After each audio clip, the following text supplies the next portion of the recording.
Saudara-saudari terkasih, apakah hari ini saudara sudah memulai dengan penuh sukacita dan punya niat baik untuk berbuat baik meskipun kecil? Semoga Tuhan memberkati niat baik saudara. Hari ini saya ingin merenungkan tentang 2 hari istimewa yang ada di dalam hidup kita. Hari istimewa yang pertama adalah saat kita dilahirkan. Dan hari istimewa yang kedua adalah saat kita tahu untuk apa kita dilahirkan. Memang secara umum kita dilahirkan untuk memuji dan memuliakan Tuhan. Itu secara umum. Tetapi setiap hari sebetulnya adalah saat-saat kita bisa menemukan arti dari tujuan kita diciptakan. Kalau kita bisa setiap hari menemukan makna Tuhan menciptakan hari itu, maka setiap hari adalah istimewa. Dan itu bisa menolong kita, membuat kita bisa lebih bersemangat, tetapi juga menjalani hidup lebih berarti. Kita menemukan kehendak Tuhan setiap hari. Setiap orang kita coba renungkan, mengapa saya bertemu dengan orang ini hari ini? Apa maksud Tuhan? Kenapa saya bersama dengan orang ini hari ini? Apa maksud Tuhan? Dan kenapa saya mengalami peristiwa ini? Apa maksud Tuhan? Kalau kita bisa menemukannya, maka itu adalah hari kedua yang istimewa dalam hidup kita. Tetapi memang peristiwa yang kita alami, orang yang kita temui, tidak semuanya serta-merta nampak langsung positif. Kita yang harus mencoba menegaskannya dan mencari makna dalam setiap peristiwa itu. Yesus sendiri mencoba menegaskan maksud Bapanya. Kenapa Bapanya mengizinkan dia menerima kematian di atas kayu salib yang mengerikan. Dan dia mencoba mempertanyakan. Karena itu dia berdoa di Taman Getsemani, berdoa sampai berkeringat seperti darah menetes. Saking gentarnya dia terhadap peristiwa yang akan dia hadapi. Dan dia berdoa dan dia mencoba menegaskan, mencari makna di situ. Mengapa Bapa, aku harus melalui salib ini? Padahal Bapa itu maha kuasa, dia bisa menempuh jalan lain, bukan jalan yang mengerikan, bukan jalan salib. Dan nampaknya Bapanya diam saja, tidak ada jawaban. Dan karena itu dia taat, tetap melaksanakannya dengan ketaatan. Sesudah dia menegaskan, berdoa, dan yang ada adalah ketenangan, tidak ada jawaban, silence, dia tetap berjalan dan tetap taat. Dia melaksanakannya dengan penuh keikhlasan, dengan cinta, dan dia mengerti. Dan itu menjadi keselamatan bagi kita semua. Dan itu nampaknya negatif, berat, salib. Tetapi Tuhan bisa menemukan maknanya. Menjadi tebusan, menjadi keselamatan bagi banyak orang.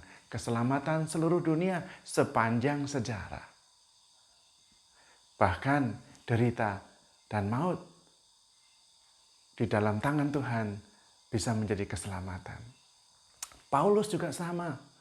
Dia mengatakan bahwa sudah 3 kali aku memohon kepada Tuhan supaya utusan iblis yang menggocoh aku diambil daripadaku. Itu seperti duri di dalam daging. Tetapi Tuhan tidak menjawab dan tidak mendengarkan doaku. Utusan iblis itu tetap ada dalam diriku. Tetapi Tuhan hanya mengatakan, cukuplah kasih karuniaku bagimu. Dan Paulus menerima itu dengan kerendahan hati. Bahwa dia mempunyai sesuatu di dalam dirinya yang menghambat dia untuk terus-menerus berbuat baik. Dia menegaskan itu. Dia mencari kehendak Allah. Termasuk di dalam peristiwa yang nampaknya negatif dan gelap. Dan ketika dia bisa menemukannya, itulah hari kedua yang istimewa di dalam hidupnya. Kita juga mengalami peristiwa-peristiwa berat dalam hidup kita. Tetapi kalau kita bisa menemukan maknanya, rencana Tuhan, kehendak Tuhan dalam peristiwa itu, kita juga bisa menemukan hari yang indah, hari istimewa yang kedua selain hari kelahiran kita. Dan di situ kita menjadi lebih kuat untuk menghadapi apa saja. Karena Tuhan menyertai kita dan membantu kita mengerti makna dari peristiwa itu. Mengerti mengapa saya berjumpa dengan orang ini menghadapi peristiwa ini. Kadang-kadang kita memang sulit untuk melihatnya secara langsung. Maka kita perlu kemudian merenungkannya, mendoakannya. Dan kemudian Tuhan akan membimbing kita. Dengan bimbingan Roh Kudus, meskipun dalam keheningan nampaknya tidak ada jawaban, tapi kita akhirnya mengerti. Ini maksudnya. Dan karena itu kita menjadi lebih tenang. Dan karena itu kita juga menjadi lebih kuat untuk menghadapinya ketika peristiwa itu sulit. Maka mari kita menemukan kehendak Tuhan dalam setiap hidup kita. Maka di dalam doksologi doa sesudah Bapa kami, ada doa yang sangat indah. Kehendakmulah satu-satunya pedoman hidup kami. Setiap peristiwa kita temukan kehendak Allah.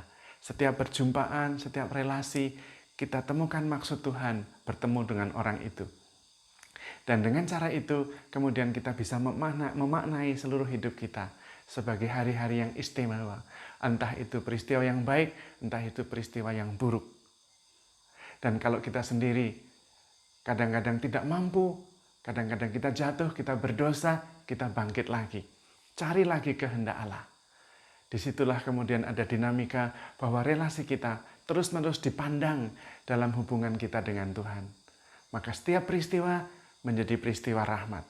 Dan memang benar, setiap orang bisa menjadi guru. Setiap peristiwa bisa menjadi pelajaran. Dan setiap kelas, setiap tempat bisa menjadi kelas. Tempat kita belajar sesuatu, meningkatkan kualitas pribadi kita. Yang penting kita mempunyai keterbukaan. Kita mempunyai kesiapsediaan untuk mendengar dan belajar apa yang dimaksud Tuhan dalam setiap peristiwa yang kita hadapi.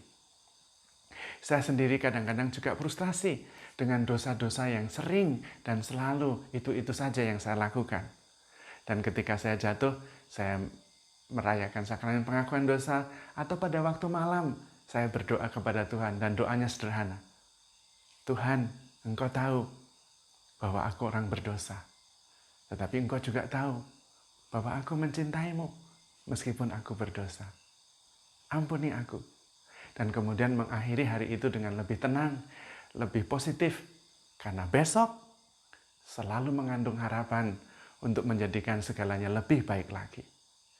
Maka bersama Tuhan kita tetap bisa menemukan kehendaknya, rencananya yang bisa membuat hidup kita jauh lebih penuh makna. Tetapi sekaligus juga menjadi hari-hari istimewa.